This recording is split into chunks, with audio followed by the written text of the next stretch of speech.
सबको नमस्कार।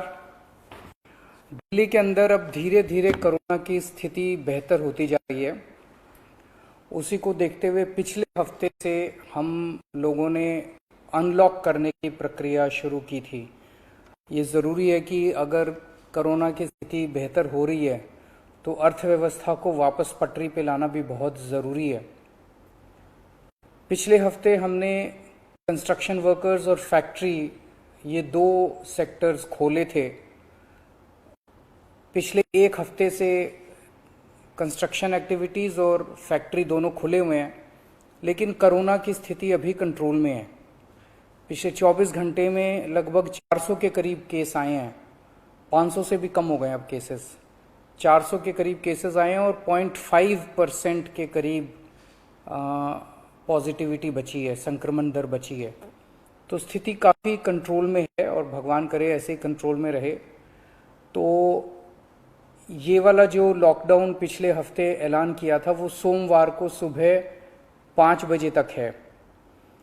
उसके आगे भी लॉकडाउन जारी रहेगा, लेकिन काफ़ी सारी और एक्टिविटीज़ में रियायत दी जा रही है, उनको खोला जा रहा है। एक तो जितने बाजार हैं, मॉल्स हैं, उनको खोला जा रहा है ऑड इवन के बेसिस पे, कि आधी दुकानें एक दिन खुलेंगी, आधी दुकानें दूसरे दिन खुलेंगी, आधी दुकानें एक दिन, आधी दुकानें दूसरे दिन। 10 बजे से सुबह 10 बजे से शाम को 8 बजे तक दुकान नंबर के हिसाब से, ऑड इवन के हिसाब से दुकानें खोली जाएंगी। दूसरा, जितने दिल्ली में सरकारी दफ्तर हैं, उन सरकारी दफ्तरों में ग्रुप ए ऑफिसर्स जो हैं वो 100% काम करेंगे और ग्रुप बाकी उसके नीचे वाले जो हैं वो 50% काम करेंगे। लेकिन जो एसेंशियल सर्विसेज में काम करने वाले कर्मचारी हैं वो 100% काम करेंगे और हर एचओडी डिसाइड करेगा कि किसको एसेंशियल सर्विस कहना है और किसको 50% करना है और किसको 100% करना है। जितने प्राइवेट ऑफिसेज हैं उन सभी प्राइवेट ऑफिसेज में 50% मैन पावर के साथ वो खोले जा सकते हैं और लेकिन कोशिश करेंगे कि ज़्यादा से ज़्यादा लोग वर्क फ्रॉम होम करें और अपने प्राइवेट ऑफिसेज कोशिश करें अपने टाइम को स्टैगर करने की, कि ताकि सब लोग एक साथ सड़क पे ना आए। दूसरी चीज, जो स्टैंड अलोन शॉप्स हैं और जो एसेंशियल सर्विसेज प्रोवाइड करने वाली शॉप्स हैं वो ऑड इवन के बेसिस पे नहीं, वो रोज खुलेंगी। दिल्ली मेट्रो 50% कैपेसिटी के ऊपर चालू की जा रही है और ई कॉमर्स के जरिए जो सामान बेचने की प्रक्रिया है वो चालू रहेगी। तो मोटे मोटे तौर पे ये चीज़ों की रियायत दी जा रही है और मैं उम्मीद करता हूं इसके बाद देखेंगे कि आने वाले हफ्ते के अंदर भी कोरोना की स्थिति अगर काबू में रही तो और कई सारी एक्टिविटीज़ को फिर उसके अगले हफ्ते खोलेंगे। थर्ड वेव कहा जा रहा है, एक्सपर्ट्स कह रहे हैं कि थर्ड वेव आएगी। कब आएगी, कितनी भयावह होगी, इसके बारे में किसी को कोई जानकारी नहीं है। लेकिन एक जिम्मेदार सरकार होने के नाते हमारी जिम्मेदारी बनती है कि उसकी पूरी तरह से हम तैयारी करें, ताकि अगर थर्ड वेव आती है, अगर बहुत भयानक होती है, तो सरकार उस वक्त जनता के लिए तैयार हो। इसकी तैयारियां पूरे जोर शोर से दिल्ली सरकार के अंदर चल रही हैं और कल लगभग 6 घंटे तक मैंने 2 अलग अलग मीटिंग ली,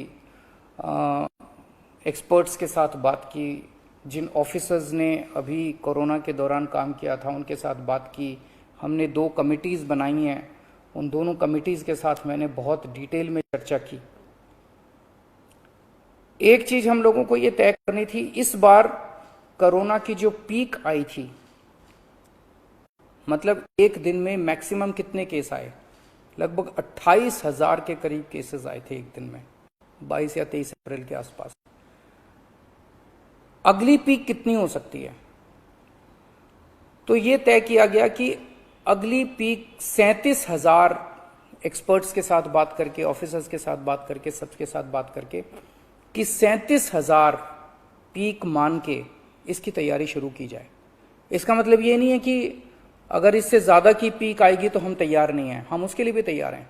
लेकिन एक तरह से 37,000 के बेस के ऊपर अगर हम तैयार हो गए तो फिर अगर उससे भी कहीं ज़्यादा पीक आती है तो उसकी भी तैयारी हम लोग, उसकी भी, अगर 37,000 की तैयारी हमारी है तो फिर मान लीजिए और ज़्यादा आती है तो उसकी तैयारी तो होगी उसके लिए हम ज़्यादा तैयार हो पाएंगे।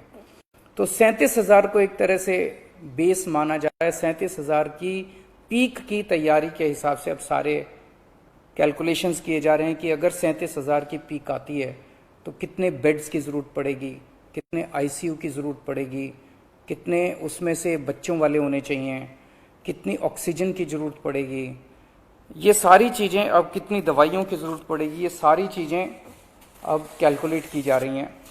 एक पीडियाट्रिक टास्क फोर्स अलग से बनाई गई है।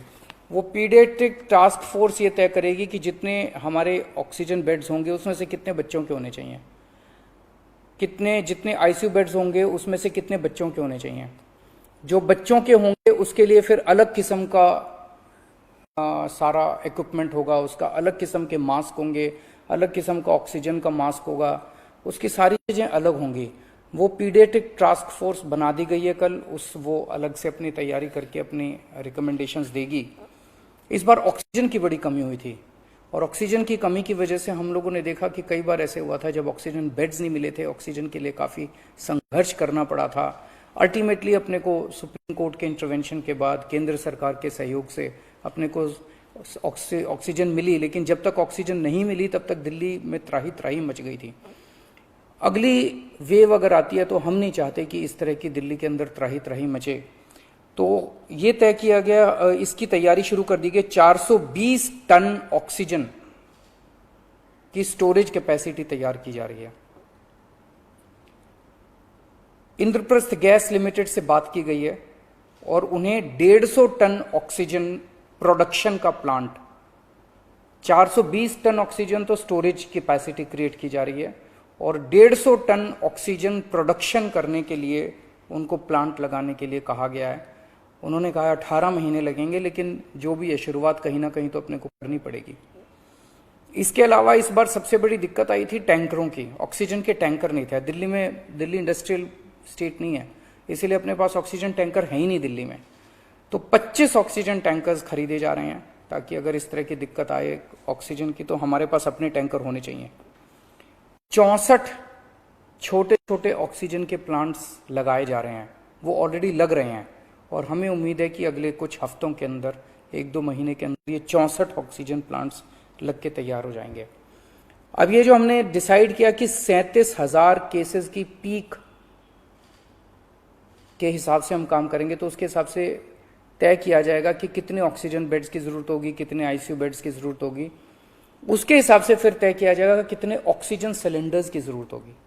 जैसे अभी थोड़े दिन पहले हमने 6,000 सिलेंडर चाइना से इंपोर्ट किए थे, तो और कितने ऑक्सीजन सिलेंडर्स की जरूरत होगी और कितने ऑक्सीजन कॉन्सेंट्रेटर्स की जरूरत होगी।